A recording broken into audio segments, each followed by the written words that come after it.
E aí, povo de Deus, a paz do Senhor Jesus para todo mundo aí, sejam todos bem-vindos ao nosso canal, a Bíblia em Família. Eu espero que vocês estejam todos muito bem, em nome do Senhor Jesus Cristo. E no vídeo de hoje, nós vamos aí dar, como de costume, continuidade no livro de Atos. Atos, capítulo 26.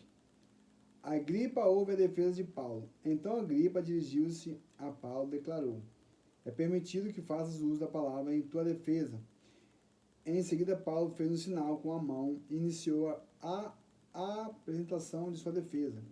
Ó rei Agripa, considera-me abençoado por poder estar hoje em tua presença, a fim de verbalizar minha defesa contra todas as acusações dos líderes judeus, especialmente porque és versado em todos os costumes e questões que há entre os judeus. Por esse motivo, rogo-te que me ouças com paciência e do pleno conhecimento de todos os judeus, como tenho vivido desde criança, tanto em minha terra natal como em Jerusalém. Eles me conhecem há muito tempo e podem testemunhar, se assim o desejarem, que, como fariseu, vivi conforme os ditames da seita mais rigorosa da nossa religião. Contudo, agora estou aqui para ser julgado por causa da esperança da promessa feita por Deus aos nossos antepassados. Esta é a promessa que as nossas 12 tribos esperam que se cumpra, cultuando a Deus com todo fervor, dia e noite sem parar. É precisamente por essa esperança que estou sendo acusado pelos líderes judeus, porque se julga inacreditável entre vós que Deus ressuscite os mortos.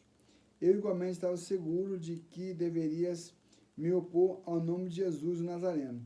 E foi exatamente assim que procedi em Jerusalém, havendo eu recebido a autorização do chefe dos sacerdotes. Atirei muitos santos ao cárcere, e quando eram sentenciados à pena de morte, eu sempre dava meu voto contra eles. Várias vezes corri da sinagoga em sinagoga com o objetivo de castigá-los, e fazia de tudo para obrigá-los a blasfemar. Em minha fúria obstinada contra eles, atravessei terras estrangeiras para capturá-los. Em uma dessas viagens, estava me dirigindo para Damasco, com a autorização do chefe dos sacerdotes e por eles proporcionar comissionado. E por eles próprios comissionados. Entretanto, por volta do meio-dia, ó rei, estando eu a caminho, vi uma luz no céu, muito mais brilhante do que o sol, resplandecendo em torno de mim e dos que caminhavam comigo. E caindo todos nós por terra, ouvi uma voz que falava em aramaico: Saulo, Saulo. Saulo? Saulo. Saulo, Saulo, por que razão me persegues? Porquanto resistires ao agrilhão, só te causará sofrimento. Foi quando indaguei: quem és tu, Senhor? Ao que replicou o Senhor: sou Jesus, a quem tu estás me perseguindo. Agora, pois, levanta-te, apruma-te em pé. Foi para isso que te apareci, para te converter em servo e testemunha, tanto das maravilhas que viste. Ai, meu Deus do céu, vamos embora.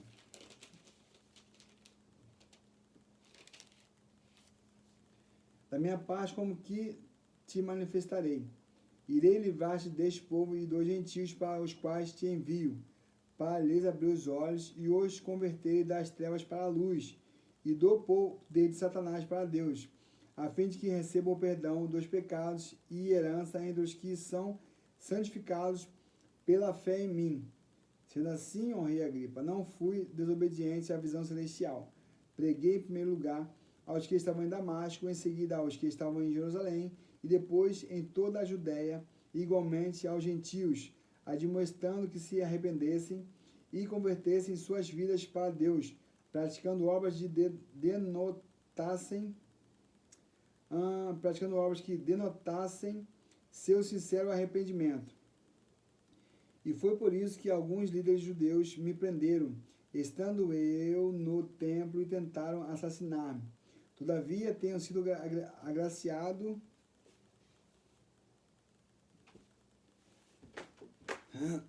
Mosquitinho, sai daqui. Todavia tenho sido agraciado com a ajuda de Deus até o dia de hoje. E por essa razão estou aqui e posso testemunhar tanto às pessoas simples como aos cultos e notáveis. Não estou dizendo nada além do que os profetas e Moisés nos advertiram que haveria de ocorrer. Ou seja, como Cristo deveria sofrer e como ele seria o primeiro que, pela ressurreição dos mortos, anunciaria a luz a esse povo e de igual modo a todos os gentios. Todavia, enquanto Paulo apresentava a sua defesa, Festo interrompeu o discurso e exclamou irritado: Estás louco, Paulo? As muitas letras te fazem delirar. No entanto, Paulo argumentou: Não estou enlouquecido, ó excelentíssimo Festo. Muito diferente disto, estou declarando palavras verdadeiras e em pleno juízo, porquanto o rei perante a quem falo sinceramente compreende bem esses assuntos, e por isso não acredito que nada do que falei vos tenha escapado ao conhecimento, posto que esses eventos não ocorreram em um canto às escondidas. Acreditais, ó rei Agripa, nos profetas, sem que credes. Então o rei Agripa ponderou: Crês tu que em tão pouco tempo podes persuadir-me e converter-me em um cristão? Diante do que Paulo declarou: Sejam em pouco ou muito tempo, suplico a Deus que não somente tu, ó rei, mas todas as pessoas que hoje me ouvem se tornem como eu, todavia, livres dessas algemas. Então o rei se levantou e com ele o governador e Berenice, seguidos de todos que eles estavam assentados. E retirando-se do salão, comentavam entre si: Este homem não fez absolutamente nada que merecesse prisão, nem muito menos a pena de morte. E aconteceu que Agripa confessou a Festo: Esse homem bem poderia ser posto em liberdade, caso não tivesse apelado para César. Paulo embarca para Roma. Atos capítulo 27. Então foi determinado que navegássemos para a Itália. Paulo e alguns outros presos foram entregues a um centurião chamado Júlio, que pertencia ao regimento imperial.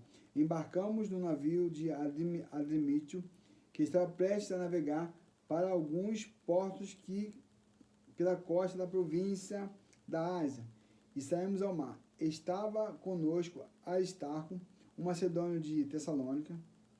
No dia seguinte chegamos a Sidom, e Júlio, num gesto de bondade para com Paulo, consentiu-lhe que fosse visitar seus amigos e receber deles o suprimento de suas necessidades. Partindo dali, fomos navegando próximo à costa norte de Chipre, porquanto os ventos eram contrários. Havendo atravessado o mar aberto ao longo da Cilícia e Panfilha, aportamos em Mirra, na Lícia. Ali o centurião encontrou um navio alexandrino que estava pronto a arrumar para a Itália, e ordenou que embarcássemos nele. Navegamos lentamente por muitos dias e foi em meio a muita dificuldade que chegamos a Canido, não nos permitindo os ventos prosseguir mais adiante. Navegamos ao sul de Creta, defronte de Salmona. E enfrentando o mar e os ventos, costeamos a ilha até alcançar um lugar chamado Bons Portos, perto do qual ficava a cidade de Lazéia. Tendo perdido muito tempo, agora a navegação por aquelas águas tornaram-se por demais perigosa. Eis que o dia da expiação já havia passado e, portanto, Paulo os advertiu: Senhores, antevejo que essa viagem será desastrosa, com vários e muitos prejuízos, não apenas em relação à carga e ao navio, mas também para nossas próprias vidas. Todavia, o centurião, em vez de dar ouvidos à palavra de Paulo, preferiu seguir as sugestões do piloto e do proprietário do navio, levando em consideração que o porto não era apropriado para passar o inverno. A maioria decidiu que deveríamos seguir navegando com a esperança de alcançar Fenícia e ali passar o inverno. Este era um porto de Creta e que dava saída para o sudoeste e noroeste. O anjo fala a Paulo na tempestade. soprando brandamente o vento sul e acreditando eles haveriam conseguido alcançar o que almejavam. Levantaram âncoras e foram costeando Creta, bem próximo à ilha. Todavia, pouco tempo depois, desencadearam-se contra a ilha uma espécie de furacão conhecido como vento nordeste. E sendo o navio lançado para fora de curso, e não podendo navegar contra o vento, nos rendemos à sua fúria. Cessamos a tentativa de manobra e nos deixamos ser levados. Passados ao sul e bem próximo de uma ilhota chamada Clauda, foi com extremo esforço que içamos a bordo o bote salva-vidas.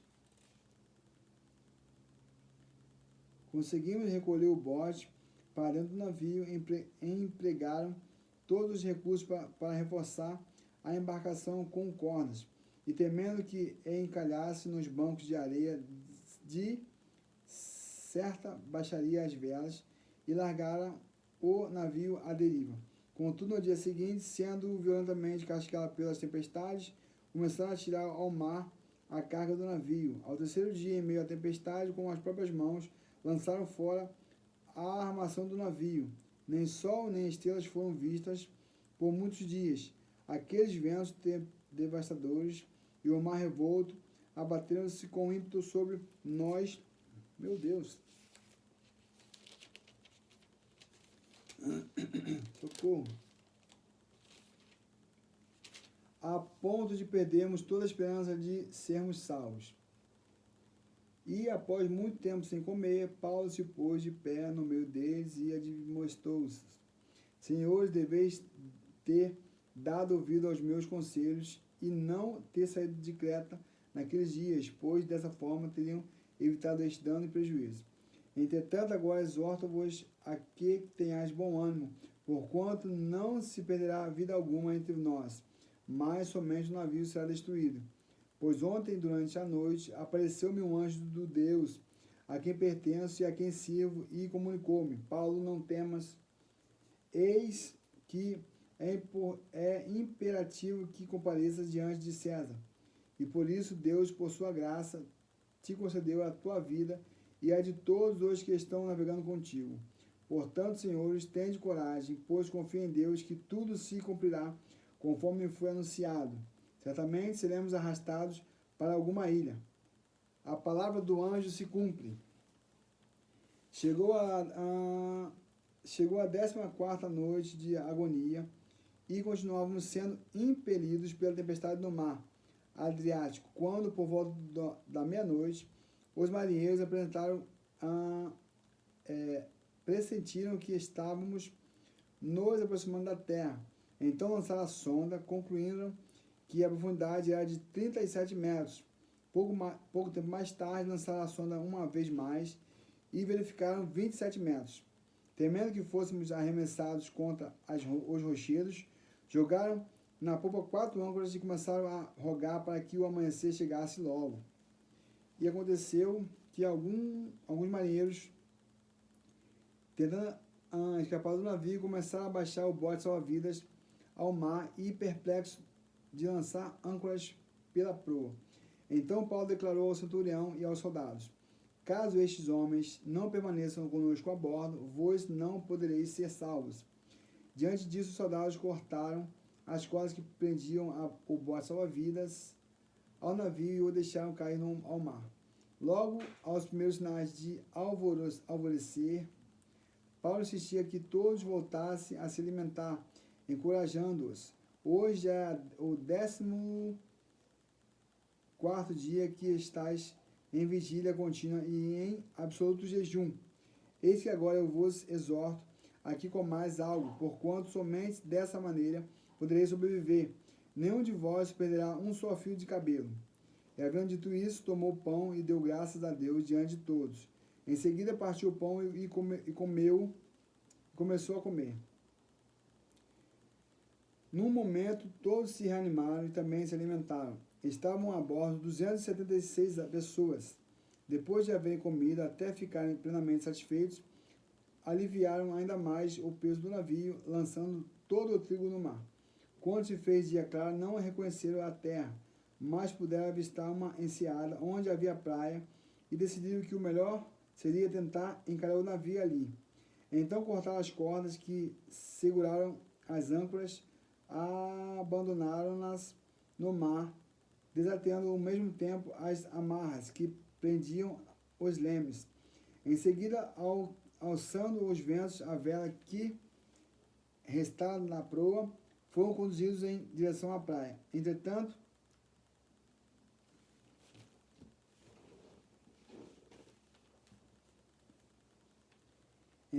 dando no lugar onde duas fortes correntes marítimas se encontravam, o navio encalhou em um banco de areia. A proa encravou-se e ficou imóvel, e a popa foi despedaçada pela força constante das ondas. Então os soldados resolveram matar os prisioneiros para impedir que alguns deles conseguissem fugir, atirando-se ao mar.